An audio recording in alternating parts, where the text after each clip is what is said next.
it's more of a partnership. It becomes more of a partnership than an investment. At that point, you're more partnering with the label than anything else. Right. Those who me? Yeah. Oh, for what I'm saying. Yeah. Yeah. Other way around, you're not partnering. No, not the other way. No, This talking way, about yes, you're partnering. Right, and that makes sense. Now you stepping with catalog, which is all of your revenue, and you have a track record of what you. This is what I've been able to do on my own. Here's what I can do moving forward. If you want to get down with what I'm doing moving forward, here's what it's going to cost. Yeah.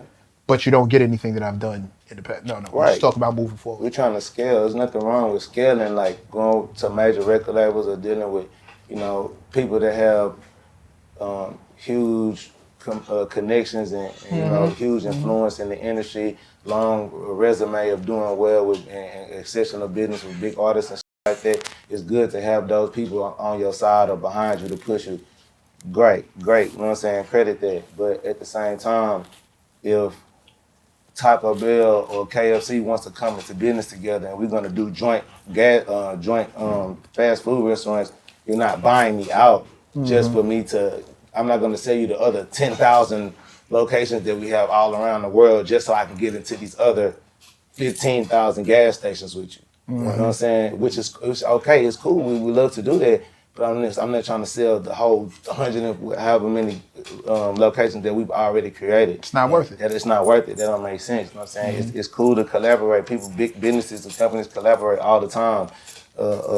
Supreme and Louis Vuitton, Louis and whoever else. Right. It happens every day. You know what I'm saying? But that doesn't mean that you're supposed to buy me out just so I could be a part of this community or be a part of this machine. And in music, because of most artists are so coming from being less fortunate, not having a lot. We didn't go through a college process where we went 4 or 5 years of being trained by the best and living on school property and getting paid out. And, you know what I'm saying? Having a little glimpse of being, you know what I'm saying? Living better than what we used to as we're preparing ourselves to go to the next level, to the big league. As an artist, once you start, I don't matter if you're 15, 14, or 25 or 30, once you start getting momentum and people start picking up and giving you clicks or you start getting bookings and shit like that, you gotta hurry up and jump on the ball and move forward, whatever else you plan to do. And opportunities, when they come, you gotta jump on those opportunities because nothing is guaranteed. Right. And it's only guaranteed possibly when you do get a record deal, and even with that being done, it's still not guaranteed because you have to follow the rules and the guidelines and constituencies that come with that contract and with that label. It's things that you can't do. It's things that you can't be a part of or be around, or music that you may not be able to release unless you find a label. And there are labels out there and companies out there that's understanding and that's willing to be understanding and leading and supporters of their artists' ideas and their lifestyle and shit like that. Sure. There are, but for the most part, it just... Even those are gonna come with rules. It works for some people, for some people it works, but for me and for what I'm chasing and what I believe in and what I think is best, I had to create something to leverage and to own way before I can even consider doing some type of business deal or infrastructure with a major or with a bigger company like that. But I guaranteed I'm not selling none of my catalog. It's my bag. I've been hustling for it. My man. Now that was brilliant. I appreciate that. But 2 years ago, you gave me a much simpler answer. I mean, yeah. Do you remember what you said? What I told you? Because I don't want nobody playing with my life. That too. I mean, that's the off-camera answer. You know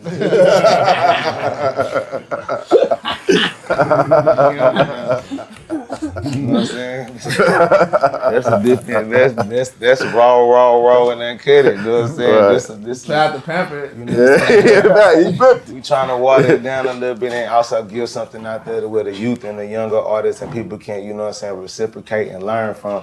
Even though I'm still not afraid to put that message out there as well, but for the most part, I would like people to learn from what I'm saying and not, because this is the time when you don't get the ignorance and the bliss and all the other shit from Sauce Walka, which is still me too, when it's time to be there, or when I'm on it, you know what I'm saying, or when the time precedes itself. But at the end of the day, when you speaking on this type of platform with this many people paying attention, I still understand my responsibility as an influencer, and as a leader, or as a role model to whoever looks at me as that, or inspirational business CEO, entrepreneur, whatever.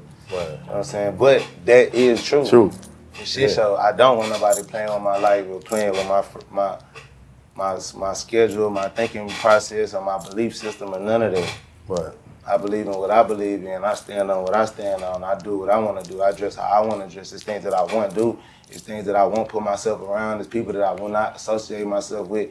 I don't care how much money is available for me. I've been making money before I ever was a rapper. I'm gonna continue to make money if I never rap again. I don't need to rap to be a millionaire. Right. I'm a genius. I'm handsome. I'm charming. I'm intelligent. Women love me. I'm investment worthy. I don't need to be a rapper to be rich. I'm gonna be rich regardless. Right. Long as women keep being born, and I'm able to wake up in the morning and yawn, I will have the mon yawn. You know what I'm saying? So at the end of the day, I don't have to sell out and do things that I don't believe in with people that don't have the same like-minded interests as me, or may not want to portray me the way I would like to be portrayed to do whatever for money or whatever it is in business or whatever. Like, and I'm a very open-minded person. I don't have any, you know what I'm saying, dispositions or anything with nobody. And, you know, people are fully allowed to think and be the way they are with their creativity and their music and what they're willing to expand. I mean, experiment and venture off into. You know what I'm saying? I do shit that people don't agree with. I make money in ways that people may not would have done professionally or whatever. Just a professional that I do. Right. You know what I'm saying? We all entitled to what we do, but some of the things with the with record labels, or you know what I'm saying, the dangers that come behind people, just the wrong people knowing your business and your whereabouts and how you moving, I don't agree with that. Are you seeing that a lot? A lot of people trying to alter who you are, add something else to not me, because I don't do business with those type of people. I have people that insist or give me advice that I should calm down or I should be more this way or that way, and I'm always open and willing to listen, or you know what I'm saying, receive knowledge or advice from What's anybody. the last piece of advice you took? What's the last thing that somebody told you was like, you know what, I'm with that. That sounds like a good idea.